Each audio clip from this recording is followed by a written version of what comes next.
Abraham Avinu se rend compte pour sa femme, Vaïhi Kacher écrive l'avo Mitraïma, Vayomer El Sarai Ishto Hinena Yadati Ki Isha Yefat Mare At. Donc Abraham Avinu fait une déclaration à sa femme à l'âge de 90 ans. Il lui dit je me rends compte combien tu es belle. Je me rends compte que jusqu'à présent, il ne s'était pas rendu compte de sa beauté. Nous dit Rashi pourquoi. Mitor Tsniout chez Beshnehem. Les deux, ils avaient une tsniout particulière. Elle se cachait et lui, il ne la regardait pas. Donc, on ne regarde pas sa femme, on ne doit pas regarder sa femme. On va dire on regarde sa femme. Simplement, il y a regardé, et il y a contemplé, et il y a regardé une personne de manière très indécente. Alors chez Abraham, cette indécence n'existait pas. Et là, il voit que sa femme, en fait, elle est tellement belle. Quand il la regardait, il la regardait pas beaucoup, c'est pas qu'il la regardait pas, mais dès qu'il a considéré qu'elle c'était toute sa vie, Abraham et Sarah, c'était une très grande histoire d'amour. D'ailleurs, comment ils sont écrits dans le Mid, la Gemara dit qu'il y a un Amora qui est rentré, qui est parti au Kiryat Arba, qui est parti là-bas au Meharat HaMachpelah, et il a vu Abraham et Sarah. Comment ils étaient Abraham et Sarah? Sarah était dans les bras d'Abraham. On a écrit dans le Midrash qu'il regardait ses poux. En fait, ses poux à l'époque, regarder les poux de quelqu'un, c'est-à-dire l'aimer. C'est comme si tu vas dire, il regardait comme ça dans la même direction, il lui prenait dans la tête et il montrait qu'elle avait un amour très très profond, même dans la mort. Et donc, même après la vie. Donc on dit en réalité à Botaï, dès qu'Abraham et Sarah, ils étaient unis pour l'éternité. Donc quoi, il n'a pas regardé sa femme, il n'a pas vu. Il a vu, simplement. Comme je disais tout à l'heure, il y a voir, il y a contempler, il y a regarder. Mais chez Abraham, c'était que dans la décence, que dans la tignour, que dans la discrétion. Et là maintenant, il s'approche de Mitzrayim. Il lui dit, là, je me rends compte que tu es tellement belle. Il faut faire quelque chose, sinon ils vont te voir, ils vont te prendre, ils vont te tuer. On croit que c'est son mari, on le tue, on prend cette femme. Donc elle avait 80 ans, ouais, c'est-à-dire ils étaient déjà très âgés les deux. Les Chazal nous disent que comme les deux étaient tsumim, Varshav et Kirba. Maintenant il s'est rendu compte de sa beauté. Comment il s'est rendu compte de sa beauté? Pourquoi il l'a regardé en fait? S'il la regardait pas jusqu'à présent, pourquoi maintenant il l'a regardé et il a trouvé qu'elle était tellement belle? Hein? Quoi? Oui, mais pourquoi il l'a regardé maintenant? Il faut garder son passeport. Ah, attention madame, vous n'êtes pas. Parce que eux, ils ont dit qu'elle était belle. Non, pas encore, ils ne sont pas encore arrivés.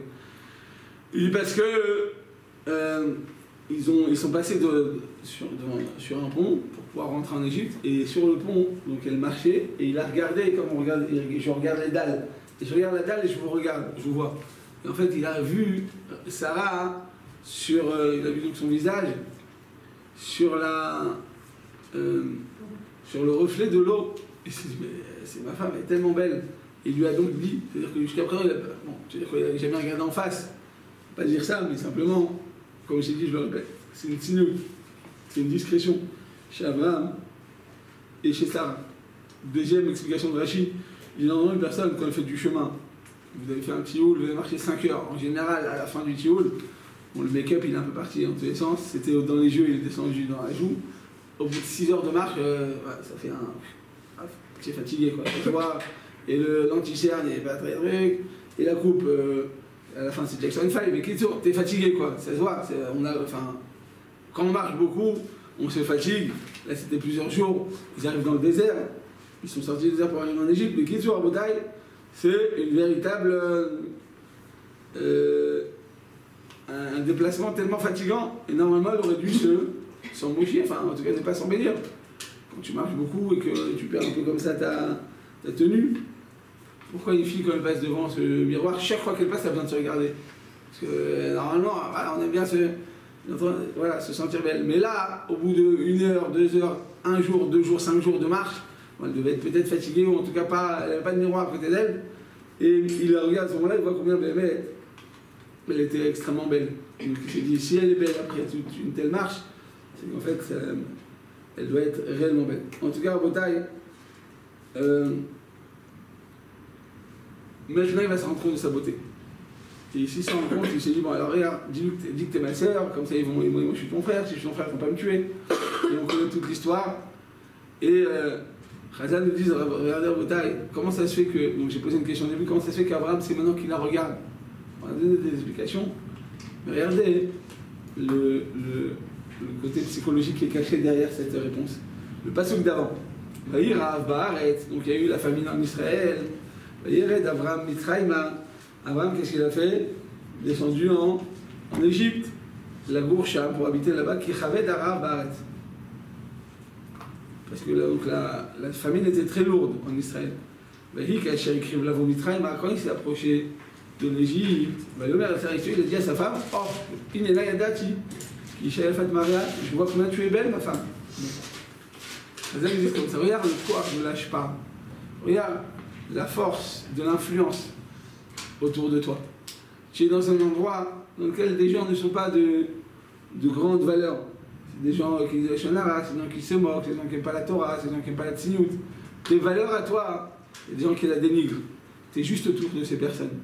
Même une personne. Et tu restes autour de lui. Alors, si tu es dans la rue et il y a quelqu'un, bon, bah, tu ne vas pas changer de trottoir à chaque fois. Mais je dis, tu es dans les entourages, c'est des. Qui tu parles, c'est des amis, ta copine est partie à l'université, elle a appris des trucs, oui, donc je suis quelqu'un d'universel, j'en ai marre de faire des étiquettes, vous les religieux vous dites toutes, que vous qui s'aiment bien, on connaît tous les mêmes discours, ils ont le même discours depuis 5 ans, ils n'ont jamais changé, et à ce moment tu écoutes son discours. Ou même si elle ne le dit pas à toi, elle le dit à sa copine. Donc, tu sais quoi, même elle ne dit rien. Mais il faut savoir à Bodaï que l'être humain il est influencé par son entourage. L'être humain, il a une faiblesse. Sache qu'autour de toi, il y a des gens, ces gens ils dégagent quelque chose. Si c'est négatif, sache que tu seras obligatoirement influencé. Ça va te toucher. Ça va toucher ton cœur, ça va toucher ta personne, ça va toucher ta personnalité, ça va te toucher. Alors, Chazal nous dit, regarde l'importance de l'entourage, de tes amis, de tes fréquentations. Comme disait votre grand-mère d'Algérie, dis-moi qui tu fréquentes. Je dirais qui tu es.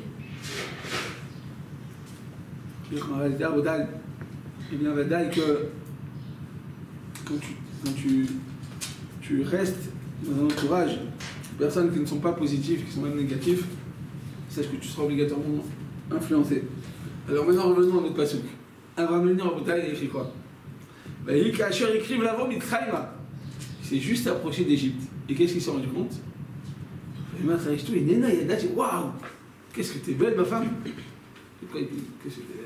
Ça fait 80 ans qu'il est marié avec elle. Hein. Pourquoi Rabotai s'en est rendu compte maintenant de sa beauté? Parce qu'en Égypte, ils sont. C'est quoi? La beauté. Et alors? Alors il a vu tout le monde regarder l'entourage. Ils ne sont pas encore rentrés en Égypte. Hein. Ils sont dans le désert, ils vont rentrer en Égypte. Peut-être c'est le roi de l'Égypte. Quel roi? Quel roi on parle? De la Chitsanou. L'influence à Rabotai. L'Égypte, c'était un pays. Le pays de la nudité, le pays de la débauche. Quand Israël, quand ils étaient en Égypte, donc 400 ans plus tard, ils vont arriver et ils vont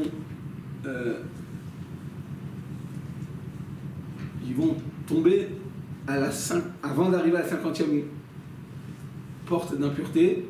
C'était le pays de l'impureté de la Touma. Et c'est quoi la Touma la plus grande? C'est la nudité, c'est la Harayot, c'est Ervat Haaretz, nous dit la Torah. La terre d'Égypte, Rabotai, c'est un pays de nudité, c'est-à-dire un pays dans lequel, bien Shalom, la débauche, l'esprit de manque de tzniut, de retenue, le manque de décence, c'était leur arme la plus puissante là-bas. C'est un pays dans lequel il n'y a que toute la Touma du monde. Toute la Touma, je sais pas, on va dire, il y a des pays en Europe dans lesquels où on est, en Chine, là-bas, dans l'Orient. Les gens ils vont là-bas, c'est que pour la Touma que Dieu préserve. Et l'Égypte, c'était le pire de tous ces pays-là. Okay. C'est pas Amsterdam, c'est pas la Chine, c'est pas les Philippines, c'est le pire de tout ce qu'on pouvait, chez Mishmar, chez Leda, imaginer. Alors, Abraham Avinu Rabotai, il s'approche d'Égypte, il n'est pas encore rentré. Parce que s'il serait déjà rentré, ça aurait été trop tard de dire à sa femme, dicter ma soeur, il est en train de faire un subterfuge. Il s'approche. On voit la frontière de l'Égypte, il est déjà influencé par quoi, Rabotai? Par l'esprit négatif d'Égypte. La clipa de l'Égypte, c'était quoi? C'était les harayot, c'était le manque de tzniut, c'était le manque de retenue, c'est l'indécence. Il voit l'Égypte, il se rend compte de de la frontière, il est déjà influencé. Bon, donc on a comment ça, de quoi on parle? On parle du Gdol Olam, du premier de nos patriarches, le plus, celui qui a commencé à déclarer le monothéisme sur terre. C'est lui qui va amener Akadosh Baruch Hu sur terre. Nous dit Razal que Avot, nos pères, Hem Amer Kava, c'est eux le char divin. C'est quoi le char divin? Eh bien, un roi, il se déplace dans un char. Pour qu'il se déplace, il faut qu'il y ait donc un carrosse avec 4 roues. Les 4 roues c'est eux qui portent Hachem. Voilà, Yitzhak Yaakov et David Ameler, quand il est arrivé à se taire devant la clara de Shimi Ben Gira. C'est-à-dire que Rabotai, Abraham Avinu, c'est lui qui amène. C'est lui qui va dévoiler le nom d'Akadosh Baruch Hu sur terre. Le Gdol Olam, il était seul contre le monde entier. Vous vous rendez compte la force que c'est ou pas? T'as tout le monde entier d'un côté et lui va l'autre. Non, moi je déclare les lettres. Il faut être un surhomme, Rabotai. Il faut être un homme d'une grandeur indescriptible. Et bien malgré sa grandeur incroyable, qu'on ne peut même pas imaginer, mais ce qu'on peut apprendre en Rabotai, c'est que s'il passe devant l'Égypte, il va commencer à regarder des choses qu'il ne voyait pas avant. Vous vous rendez compte Rabotai ou pas? Là je le prends à l'envers. Je vous disais, vous vous rendez compte combien il est galant? L'amour de la Torah, c'est de mettre en valeur sa femme. Jusqu'à 120 ans, on dit que même quand elle a 90 ans, on dit qu'elle est belle, qu'il adore, qu'il est fou d'elle, et qu'il a pendant les bras, même dans le kéver. C'est beau ou pas? C'est comme ça qu'on est espéré notre vie de mariage. Eh bien, malgré tout, Rabotai, Chazal nous dit, regarde, le koach de l'influence. Regarde une influence négative jusqu'à où ça peut aller. Même le Gdol Olam, il n'aura pas encore parlé à l'Égypte. Il n'est pas encore entré au canyon pour voir les photos comme ça et voir des choses indécentes près de Shalom. Rabbi David Pinto Aoudé, qui est un des tzadikim de notre génération, il avait raconté dans un shiur qu'il était parti, il va dans plusieurs pays pour donner des shiurim, pour faire les colonies, mais toutes les multiples actions qu'il fait. Il est arrivé au Brésil ou je ne sais quel pays, dans ses livres, et tout d'un coup, il a dû donner son passeur, il a levé la tête, et il dit qu'il a vu une photo à ce moment-là, et pendant 6 mois, c'est le resté dans la tête. On parle d'un tzadik, on ne parle pas d'un petit... un tzadik qui dit, l'être humain au taïs, ce qu'il voit, ça reste gravé. On ne se rend pas compte de la force et de l'influence que ça peut avoir, et dans le bien et dans le mal d'ailleurs. C'est pour ça qu'être entouré de gens tzadikim comme vous, c'est le plus beau cadeau qu'Hachem a pu vous faire. Il faut comprendre que ça, c'est une marque d'amour. Si Hachem t'a mis dans un endroit dans lequel il y a des tzadikim, des rabbanim, de Torah, de Boucha, d'Avodat Hashem, de Chesed, et on essaie de toute cette année, de carburer à 300 à l'heure que pour la Torah et les autres. C'est un truc incroyable qu'Hachem nous a donné. Il faut comprendre que c'est une isdamnout, c'est une opportunité qu'il ne faut pas rater. Il faut rater pas parce que vous êtes là, mais simplement, il y a des gens ils sont là, ils ne sont pas là. D'accord ou pas? Il y a des gens en ils sont là, peut-être là, il y a des trucs, pourquoi c'est comme ça? Et on va toujours bien ressasser, ou bien commencer à dire ça va pas, c'est pas normal. On peut, parce que c'est normal, il n'y a rien de parfait sur Terre, c'est comme ça que le monde y marche. Hachem il a créé un monde imparfait. Mais si tu te dis, je suis là et je vais profiter à pleine dans toute l'intensité de cette année, tu pourras grandir de manière incroyable. Parce qu'en fait, l'être humain, il est influencé. Et c'est comme j'ai dit là, au premier cours que je vous ai donné, le gars de là, il dit c'est à votre âge, que tout votre caractère se forge, votre hashkafa se fait. C'est que maintenant, vous prenez un bagage pour la vie. C'est au maintenant ou jamais. Donc tu peux être là en disant je profite au maximum et je ne me concentre que sur le bien, que sur les choses positives, même si je répète des choses qui ne vont pas. C'est comme ça l'être humain, c'est comme ça la vie. Hachem il a créé un monde imparfait, mais je reste au maximum et je profite. J'écris mes cahiers, c'est très important, vous ne vous rendez pas compte ce que vous êtes en train de faire là, c'est pour la vie ça. Quand vous allez après donner à vos enfants, vous allez leur faire des devoirs. Vous allez vous marier, vous allez après Hachem. À Gamle Olamaba, une personne qui écrit, comme je vous ai dit, il retient plus, il inscrit, c'est dans son cœur. C'est ça ce qu'on va amener devant Kadosh Baruch Hu. Qu'est-ce qu'on va faire pour Olamaba? Moi je joue au ping-pong. D'ailleurs, je ne vais pas assez à vous ici. Je déplore, c'est pas bien. Jouer, très important. En tout cas, qu'est-ce qui va se passer dans Olamaba au Taï? On va les notes, mais Ivashrina. Plus tu as de la Rouchanout, plus tu as kiffé pour Olamaba. Plus tu vas profiter, plus ça va être ça, plus c'est pour les Olmeat, pour l'éternité, c'est pas un an. C'est pour jusqu'à 120 ans, vous comprenez? Plus on s'habitue à la spiritualité, plus on assure la spiritualité, plus on s'attache à la spiritualité. Et plus on aime. Et moi, on aime, je vous ai dit avant-hier, il y a 2 filles qui vont en cours. Qu'est-ce qui se passe? La première et la deuxième? Elle n'a jamais été dedans. La deuxième, elle ne peut pas supporter. Les gens qui disent c'était beau, c'était sympa. Bon, voilà, ça l'a effleuré. Les gens qui disent qu'est-ce que tu racontes? Et t'as vu sa cravate? T'as vu, franchement, je comprends pas. Je peux pas, c'est bizarre, hein, je sais pas. Et puis il cherche ses mots, enfin, je sais pas. Bref, il y a des gens qui vont s'arrêter sur des trucs et rien ne va passer. Parce que c'est justement la Torah, plus tu bois, plus tu manges, plus tu vas avoir soif, tu vas avoir faim et tu vas vouloir et tu vas grandir. Et moins tu le fais, plus tu seras à l'écart et moins ça va te pénétrer. Rabotai Abraham Avinu, le Gdol Olam, le plus grand de nos patriarches, le plus grand homme qu'on peut exister sur terre. Pour lui a été créé le monde. Behi Baream, dans Parashat Bereshit, lorsqu'il a créé le monde, Behi Baream, c'est le même lettre qu'Abraham nous dit, Chazal, Gemara nous dit que quoi? Que le monde a été créé pour Abraham Avinu. Vous vous rendez compte de qui il s'agit? Cet homme-là, ce géant de tous les géants. Il arrive devant l'Égypte, il voit la frontière d'Égypte, il dit à sa femme, oh, t'es belle ma femme. C'est bien, c'est pas bien d'avoir dit ça? D'un côté, c'est pas bien, d'un côté, c'est bien, mais ouais, c'est logique. C'est beau. Il faut que votre mari fasse ça. Hein. Et c'est moi qui leur fais les Adachat Ratani, tu vas vous faire ça, les Adachem. Mais je suis avoir eu à son niveau quelqu'un qui avait une sinou tellement grande, lui et sa femme. Hein. C'est-à-dire, on a passé nos choses. C'est un niveau. Mais en tout cas, la tinoute, on la retient, pas dans les faits, mais dans l'action et dans l'idée. Mais il va arriver dans l'Égypte, il va se faire au mythe calquel, c'est grave de dire ça. Mais il va se laisser influencer négativement, sans le vouloir, sans le savoir, sans parler à un Égyptien, sans voir la photo qu'on a vue dans l'aéroport au Brésil. Et ça va rentrer dans son subconscient. Il va dire à sa femme, dis-moi, femme, t'es vraiment belle. Hein. Imaginez-vous si c'est la première fois de sa vie qu'il dit ça à sa femme, à l'âge de 90 ans, sa femme elle a dû tomber par terre, non? Elle a dû tomber dans les pommes. Non? C'est chaud, c'est éloquent, non? D'un coup, une femme, elle a l'habitude de ça, Kanye. Mais en tout cas, on voit l'influence de l'être humain et combien l'être humain il a besoin de s'éloigner de l'influence négative et néfaste qui l'entoure. Et ça, c'est une condition sine qua non pour grandir en Torah. Si tu n'as pas ça, ça se fait que tu n'as rien. Et si tu as une influence négative, positive, tu as tout. Parce que même si maintenant tu es passive, à un moment ça va te rentrer dans ton cœur, tu deviendras actif à un moment toi-même. C'est pour ça que l'entourage est tellement important. Il y a des gens, je me rappelle, le premier année du séminaire, il y a 15 ans, il y a 16 ans, une fille comme ça qui est arrivée, elle a dit oui, moi je vais habiter dans un quartier en Israël, vous savez, c'est des quartiers religieux ou pas religieux, enfin tout est catégorisé dans ce pays, que Dieu les bénisse. Donc c'était un truc Haredi, un truc Chiloni. Elle a dit moi je vais aller dans un quartier moitié-moitié. Bon. Elle est partie là-bas, elle a dit parce que moi je suis pour le pluralisme. Je trouve que c'est des idées, c'est disons. Au bout d'un an, elle est revenue chez nous à la maison, elle m'a dit je regrette.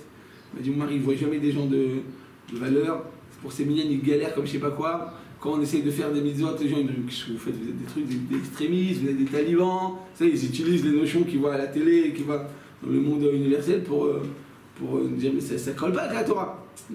Elle dit combien je regrette. Elle dit chaque fois qu'une personne va vouloir aller dans le quartier moitié-moitié, sinon les Français on aime bien rester moitié-moitié de Khan. On est Khoum, on est Haredi, on est Yerushalayim, mais ça va, ne mets pas une étiquette. D'accord ou pas? Moi j'aime pas mettre des étiquettes, c'est vrai ou pas? On n'aime pas catégoriser les gens, leur dire t'es comme ça. C'est qu'en Israël, ils sont très attirés vers le côté extérieur, protocolaire. Les Français, c'est exactement l'inverse, c'est des révolutionnaires. On s'en fiche, on fait ce qu'on veut, tu ne vas pas me dire quoi faire. Alors, il faut un juste milieu. Il faut être déhanché et mettre comme un petit truc. J'ai le mérite d'être proche de lui, et il m'a enseigné ce derrière. Toi, tu es un Ishemet, tu adhères au système dans lequel on est, mais en recherchant tout le temps le mettre. Est-ce que c'est vrai, c'est pas vrai, est-ce que c'est la tâche, pas la tâche. Tu remets tout le temps, c'est-à-dire que tu es dedans. Tu agis comme le système, mais intérieurement, tu vas tout le temps te poser des questions. Pas remettre en question, te poser des questions. Vous avez compris la bataille? Oui?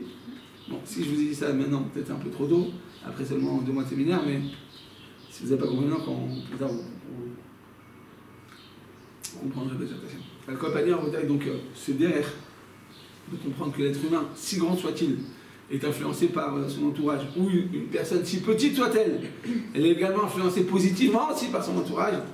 C'est un yesod de notre construction personnelle, de notre chinour, de nos enfants, même de votre mari à Bretagne. Sachez que le seul enfant qui grandira jamais chez vous, c'est qui? Quand vous aurez une maison, avec un mari et des enfants, c'est qui? Le seul enfant qui a toujours resté bébé, c'est votre mari. Tu dis pas que, je sais pas, il va changer une ampoule, ça fait 6 mois, tu lui dis écoute mon mari, je t'en prie, change l'ampoule, regarde ça clignote, ça me dérange. 6 mois, tu lui dis, au bout de 6 mois, il va le faire. Il va te dire, tu te rends compte, tu me dis pas merci, t'as vu ce que j'ai fait, elle est bien mise, bah, elle est bien mise, on peut pas mal la mettre là. Un mari, il a toujours besoin. Vous allez voir, c'est marrant, Marie. Mais en tout cas, c'est un grand bébé, et il grandira jamais, donc vous serez toujours son... Voilà. Donc, Rabotai, je ferme la parenthèse en vous disant que chez Abraham Avinu, Rabotai, il nous enseigne ce Yesod, si grand soit-il, il a été influencé négativement, juste par la kirva, par la proximité de la frontière d'Égypte. On apprend ça, Rabotai, d'Abraham Avinu à nouveau, avec Lot. Il rive ben Roé Mikne Abraham ou ben Roé Mikne Lot, donc il n'est pas encore appelé Abraham au début, il est Abraham. Donc les bergers de Lot et de Abraham se querellent. Le maire Abraham et Lot, Allah t'émeriva béni benecha, viens, on arrête de discuter, viens, on arrête, c'est dommage. Quand tu as quelque chose à quelqu'un, dis-lui, dis, écoute, c'est dommage, viens, on en parle, pourquoi? Parce que plus tu gardes, plus tu vas comme une cocotte minute. Ça, la pression va monter, monter. Si tu l'avais dit tout de suite, ce serait très bien passé. Comme on dit en français, ce serait passé crème. Maintenant que tu as gardé, ça va. Tu bouts, et tu t'imagines des choses. Ah, il est passé devant moi, il m'a pas dit bonjour, c'est qu'en fait, truc, j'avais raison hier, c'est qu'en fait, oh là. En fait, non, mais hier, je t'ai pas vu, enfin, j'ai changé de lunettes, tu comprends, enfin, j'ai mis. Bref, quand on parle à quelqu'un, c'est toujours plus facile, et même s'il y a des choses qui vont pas, le fait de les poser, ça relativise énormément le problème. En tout cas, donc il lui dit, s'il te plaît, viens, on arrête de se disputer. Il paraît, là, viens, séparons-nous, sépare-toi de moi. Alors, Botaï, Chazal nous disent que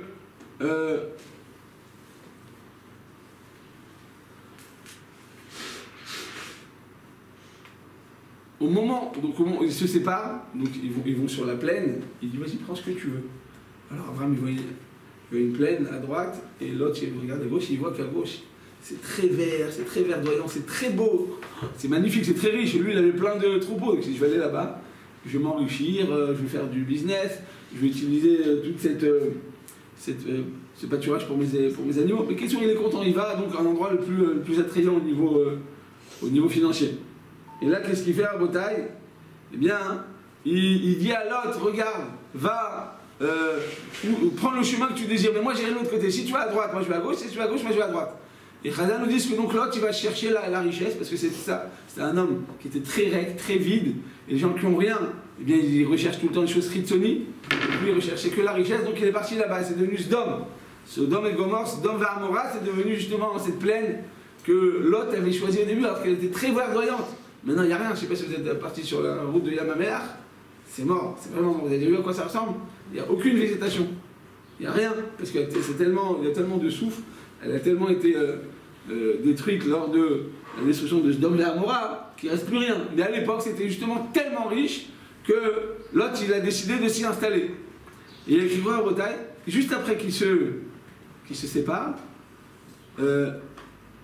ויאמר השם אל אברהם, אחרי פרדות מאמו, שא נא עיניך וראה, כל הארץ אשר אתה רואה, לך אתן עיניהם זרעך.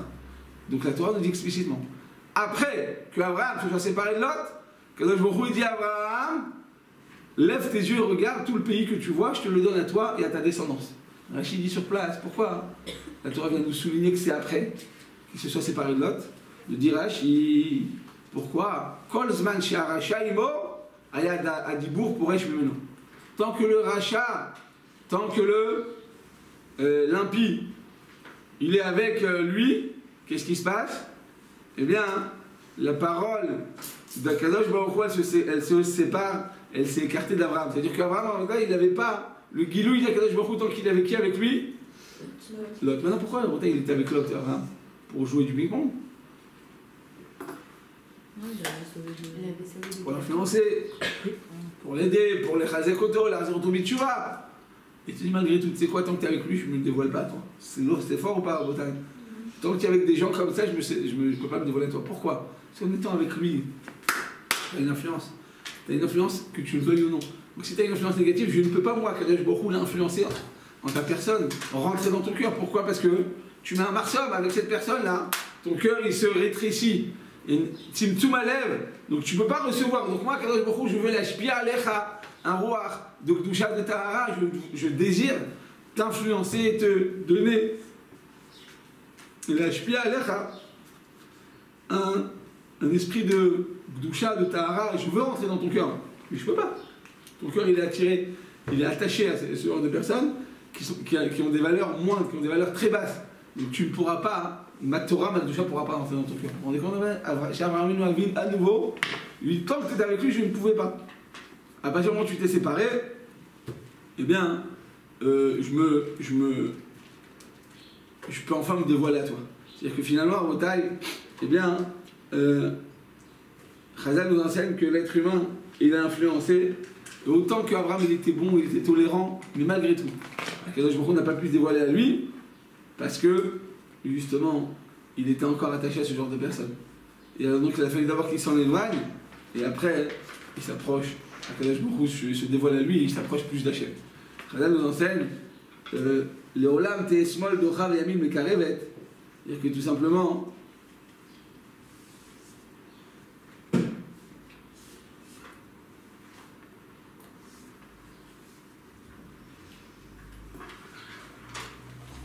quand on voit qu'une personne a une nouvelle influence, on est obligé de s'en éloigner.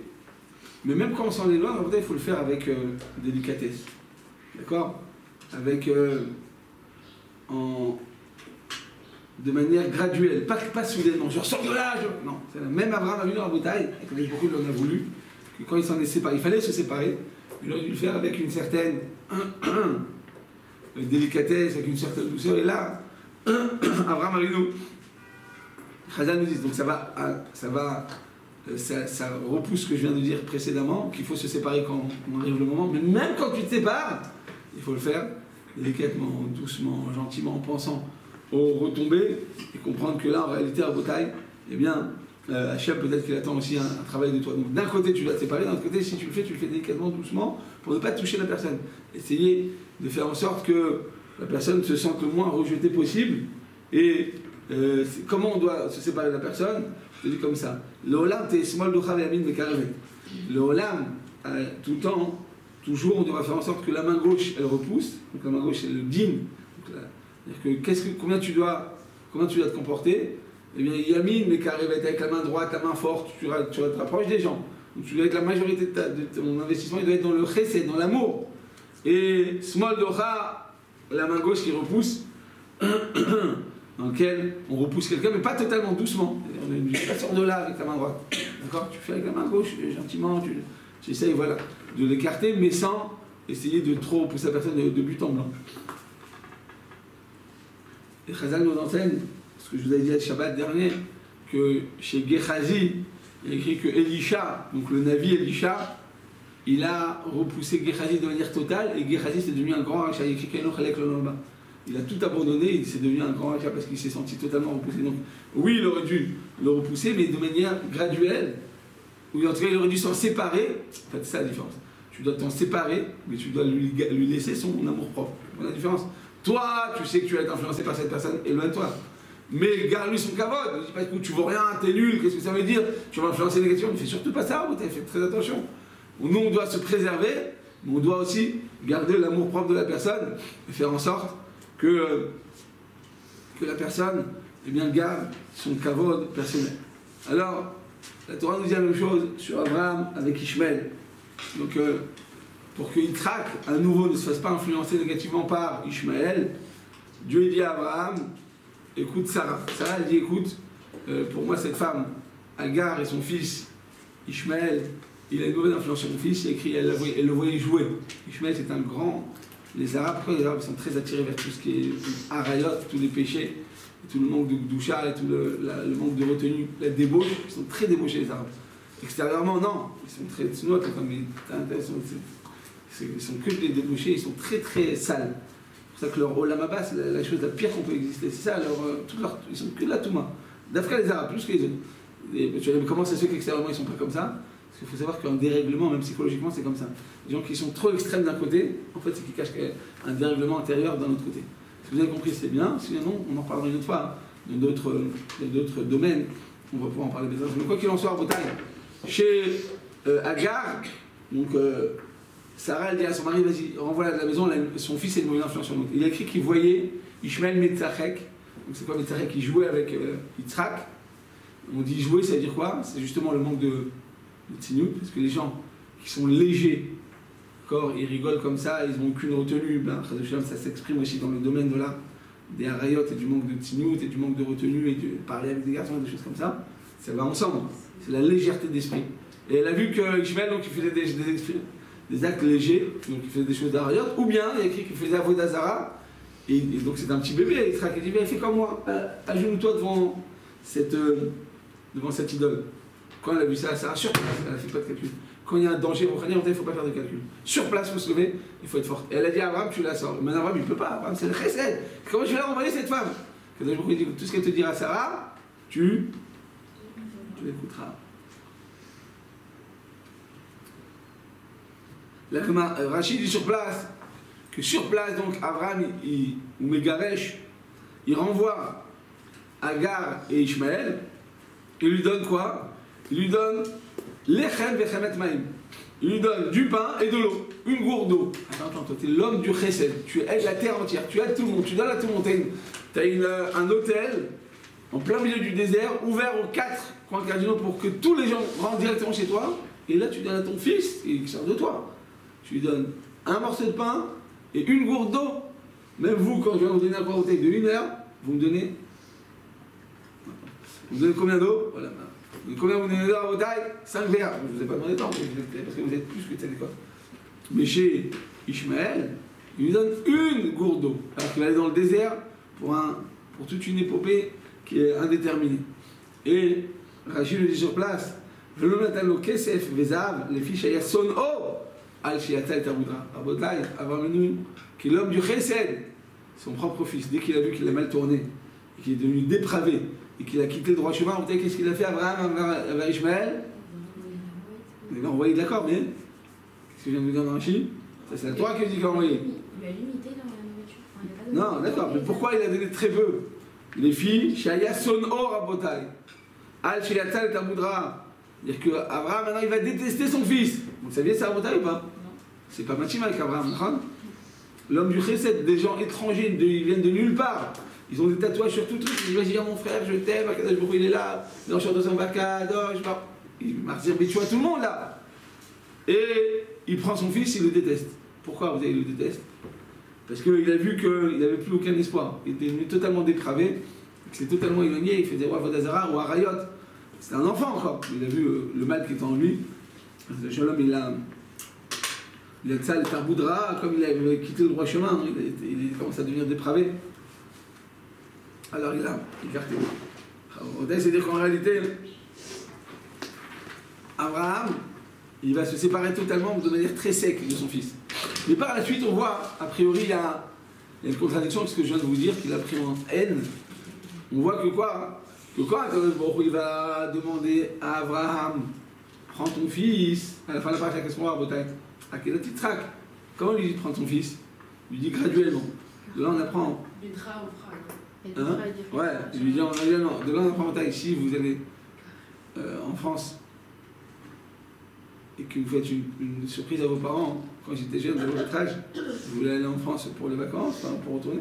Mais je voulais pas dire à mes parents, je voulais taper à la porte et faire une surprise. Ils adorent les trucs comme ça, des émotions fortes. Et quand je suis parti donc à Méhacharim pour acheter des petits cadeaux comme ça pour amener à mes parents, je sais pas pourquoi j'ai dit ça, c'est un tzaddik. Vous savez, si tu peux aller dans un supermarché, dans un truc, c'est un tzaddik, il fait des trucs comme ça. Je suis en train d'étudier, on est dans un pays de Chélia, de supermarché, on a des tours, il me dit, donc tu vas acheter ça, je vais acheter pour le pain, je vais leur faire surprise. Je dis quoi? Il fait surprise comme ça, je fais pourquoi? Et tu as tapé à la porte, donc moi j'aurais mis le doigt sur le trou, vous savez. J'aurais dit, ils m'ont dit c'est qui? J'aurais dit c'est le voisin, c'est la police, bref, je vais faire un coup bien lourd. Et ils auraient ouvert la porte, ils m'auraient vu tout d'un coup, ils disent tu peux pas savoir comment ils vont réagir. Il y a des gens sur le coup, ils sont tellement contents que s'ils ont 20 ans ça va, mais s'ils ont 50, 60, 70, je sais pas comment ils vont réagir. Mais dis non, fais-leur graduellement, sinon tu risques de les. Donc sur place, je suis parti. À l'époque, c'était des cabines téléphoniques, il n'y avait pas encore ça. Et je suis parti sur place, j'ai dit voilà, j'arrive, on était très contents. Mais en tout cas, il faut faire les choses des fois graduellement pour ne pas passer, avoir des émotions trop fortes. Pourquoi je vous dis ça? Là, quand Kadosh Baruch Hu va dire à Abraham à la fin, prends ton fils et fais la Kedat Yitzhak. Donc il lui dit graduellement, prends ton fils, ton unique, celui que tu aimes. Qu'est-ce qu'il répond? Qu'est-ce qu'il répond Abraham? Lequel? J'aime les deux. Il aime encore Ishmael ou pas? Bah oui, ça reste son fils. Ah, mais ça reste son fils. Il y a 2 minutes, je vous ai dit, son or. Les fiches à son or, il a haï son comportement, il a haï son influence. Il n'a pas pris à tuer. On avait dit, non mais le tuer c'était l'élever, c'était pas le tuer méchamment, c'était tuer pour faire une mitzvah là. Donc ça on en a parlé la semaine dernière, vous avez raison là qu'effectivement, qu'effectivement, l'amour, ou écarter quelqu'un, ou le détester, c'est pas détester sa personne, c'est détester ses actes. C'est ce qui s'est passé chez Ishmael. Abraham, il a détesté ses actes. Et où il a tel et Ra'a, il faisait Avodazara, il faisait Arayot, il faisait n'importe quoi, il n'avait aucune retenue, c'était un homme très léger. Et il avait peur qu'il influence sur son fils, donc il a détesté ça. Son homme, il a donné que de l'eau, une seule gourde, il va mourir. Mais au fond de lui, il aimait la personne. C'est-à-dire que Abraham, c'est un homme d'amour. Il ne peut pas ne pas aimer. Simplement, quand il y a des actes qui sont négatifs et répugnants, bien à ce moment-là, Abraham, il va aussi s'associer à ce que Hachem il aime, je dois aimer. Et Tacharel fera c'est-à-dire que ce que Hachem il aime, on doit aimer. Ce que Hachem il déteste, on doit détester. D'accord? Oui. Pourquoi quand les Malachim ils ont vu que Ishmael était dans le désert, alors ils ont voulu aider Ishmael. Non, c'est Hachem qui a voulu aider Ishmael et les Malachim ils ont dit regarde ce qu'il va faire dans le futur. Et Hachem il a dit moi je regarde ce qu'il y a maintenant, je l'aide maintenant parce que maintenant il n'a rien fait. Il avait déjà fait toutes les avérotes de Harayot et tout ça. Alors comment Hachem il a pu dire qu'il n'a rien fait? Il est dit. Vous avez raison, on le dit, c'est à la veille de Kippour, Bacher Oucham. Au moment où il s'est mis sous le rocher, il a vu qu'il allait mourir donc de sécheresse, il n'avait pas bu pendant plusieurs heures, il est sur le point de mourir. Lui et sa mère, ils ont commencé à lever les yeux au ciel, ils ont commencé à prier. Quand tu pries, tu exprimes ta émouna envers Hachem. Si tu exprimes ta émouna envers Hachem, tu es proche d'Hachem. Si tu es proche d'Hachem, tu es un tzaddik à ce moment-là. Même s'il a prié dans son tsar, dans sa souffrance, et pour ne pas continuer à souffrir, malgré tout, il a un kéché avec Akadosh Baruch Hu, le but de toutes nos souffrances sur terre, c'est pour s'approcher d'Akadosh Baruch Hu, s'attacher à Hachem.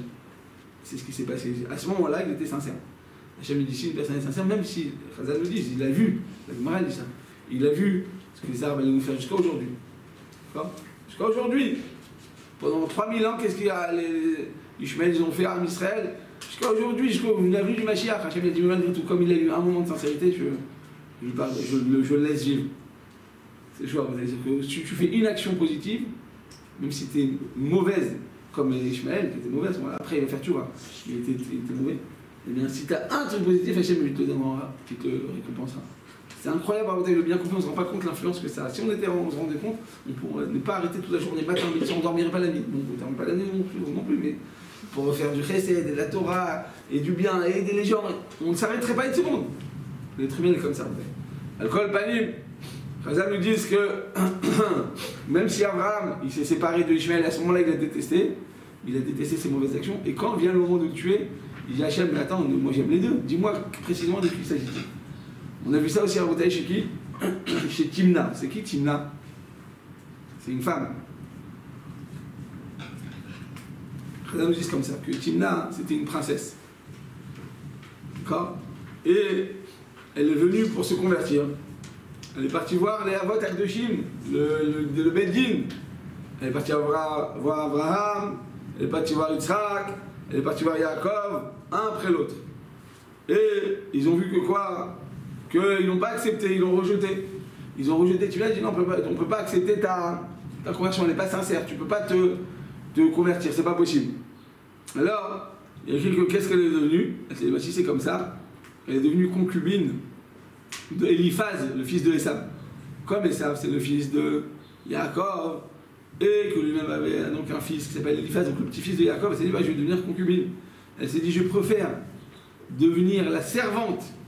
Mutav te shifra leumazo, velo te gvira leumachet. Je préfère devenir la servante de cette nation, donc du Ham Israël, plutôt qu'être une princesse d'une autre nation. Parce que Timna, elle a quand même de la bonne volonté. Elle est prête à laisser son rôle de reine, elle laisse sa couronne, et elle devient maintenant, elle prend la spongia toute la journée, elle plus ma 4 pattes pour nettoyer le sol toute la journée. Et les pommes de terre, c'est une vie, toute sa vie, elle va se condamner à devenir une servante. Alors il dit à ce moment-là, elle s'est mariée donc avec Eliphaz, le fils de Esav, et de cette union est sorti qui? Quel enfant est sorti là, Rabotai? Amalek. Amalek, d'où il est venu? Donc de Timna, cette princesse qui s'est mariée avec Eliphaz, le fils de Esav. Alors Chazal nous dit que même Amalek, combien de tort il a causé en Israël?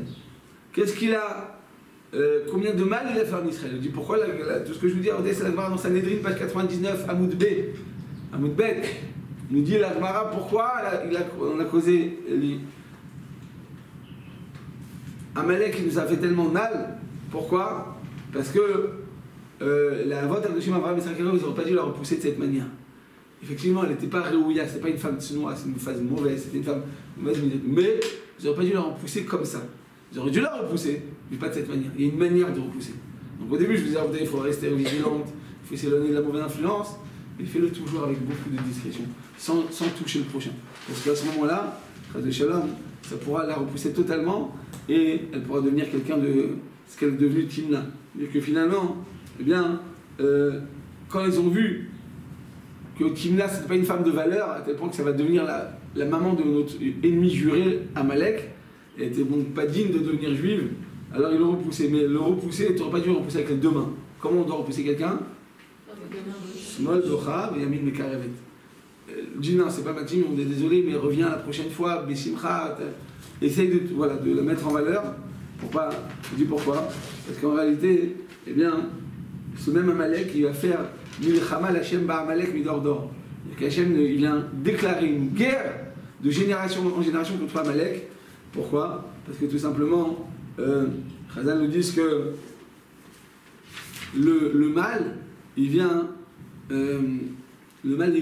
prendre sa source de cela. On a vu ça chez qui, Arbotaï? On a vu ça chez... Là, on a parlé donc de la religion des musulmans, là, je veux parler du christianisme. Chazal nous dit comment le christianisme va commencer. Vous êtes au courant, vous connaissez l'histoire? Une Gemara dans Sota, page 47. Même Zayn Amoud Aleph, très intéressante. La Gemara nous raconte qu'il y avait un Tana qui s'appelait Rabbi Yoshua ben Prachia. Rabbi Yoshua ben Prachia, il est parti, il allait de ville en ville donc avec ses élèves pour enseigner la Torah. C'est comme ça qu'ils faisaient à l'époque. Il n'y avait pas d'école, il n'y avait pas de Torah. Donc eux, ils allaient, les rabbanim, ils enseignaient la Torah de Chat. Et lorsqu'il est arrivé dans une des auberges, ils ont été reçus avec beaucoup d'honneur. Il était assis à table, donc il était fatigué après toute une journée de marche et de cours. Il était épuisé, il était éreinté. Et assis à table, il a commencé à faire des éloges. Il a dit combien Béhémet, cette auberge est charmante, combien c'est beau, combien c'est agréable. Il y avait un élève à lui qui était un rachat à la fin, on l'appelait Otto Haïch, c'était Yeshou. Yeshou en français c'est G, celui qui a su, il a beaucoup sué, en tout cas l'acrobate. Et lui c'était un de ses élèves. C'était un de ses élèves en bataille. Et quand il a entendu ça, il dit quoi, Dara, je suis désolé. Il dit l'aubergiste, elle n'est pas si belle que ça. Il dit pourquoi vous dites qu'elle est belle? Pourquoi vous dites qu'elle est agréable? Pourquoi vous dites qu'elle présente bien? C'est pas vrai. Elle est pas super belle. Que Dieu préserve. Sur place, qu'est-ce qu'il a fait avec Ben Prachia? Sur place. Il a dit quoi? Espèce de rachat. Moi, je suis en train de parler, de faire des éloges sur l'auberge. Toi, tu parles de l'aubergiste, tu parles de cette femme. Tu es un rachat, tu regardes une femme mariée. Comme ça qu'on doit agir, c'est un tanard. Tu es censé avoir un niveau bien plus élevé, c'est absurde. Sur place, eh bien, il a pris 400 chauffards, il a mis en khérem. Donc il a mis son élève sur le banc de la communauté en khérem, en excommunion. Alors il a écrit que chaque jour, Otto Haïch, cet homme-là, ce rachat, il revenait chez son maître pour présenter ses excuses. Et